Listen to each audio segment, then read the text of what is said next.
ఇట్రండి ముందుకే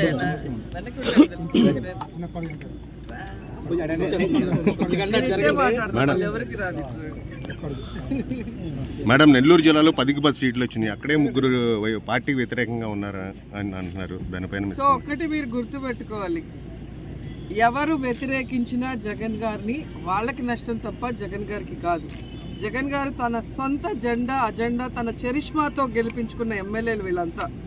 నేను గతంలో కూడా చెప్పాను, 23 మంది ఎమ్మెల్యేలను చంద్రబాబు నాయుడు కొన్నప్పుడు 4గురిని దాంట్లో మంత్రులు చేసినప్పుడు ఒకటే మాట అన్నాం, వీళ్ళందరినీ జగన్ గారు ఎమ్మెల్యేలు చేశారు, జగన్ గారు బీఫామ్ ఇవ్వకపోతే వీళ్ళు గెలిచే పరిస్థితి లేదు అని చెప్పాం. అదే మొన్న ఎన్నికల్లో జరిగింది.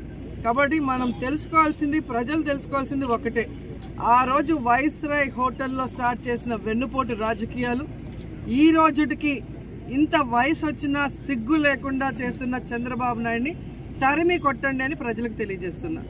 ఎందుకంటే ఆ రోజు ఎన్టీఆర్ గారు ప్రజలకి మంచి చేశారనే అంత మెజారిటీతో ఆయన్ని ముఖ్యమంత్రిని చేస్తే వెన్నుపోటు పొడిచి ఆయన దగ్గర నుంచి పార్టీని ఎమ్మెల్యేని కొనుగోలు చేసి లాక్కున్నాడు.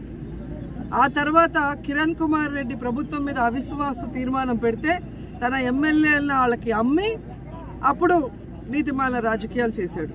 మళ్ళీ జగన్మోహన్ రెడ్డి గారు అపోజిషన్లో ఉన్నప్పుడు పార్టీని సమూలంగా నాశనం చేయాలన్న ఉద్దేశంతో 23 మంది ఎమ్మెల్యేలని కొని దాంట్లో సిగ్గు లేకుండా 4గురిని మంత్రులు చేశాడు. హాయ్ ఫ్రెండ్స్, మా టుడే టుమారో యూట్యూబ్ ఛానల్ చూస్తున్నందుకు చాలా థ్యాంక్స్.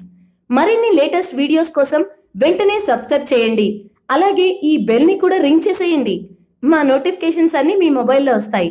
అలాగే మా వీడియోస్ మీకు నచ్చితే లైక్ చేయండి, షేర్ చేయండి, నచ్చకపోతే కామెంట్ చేయండి.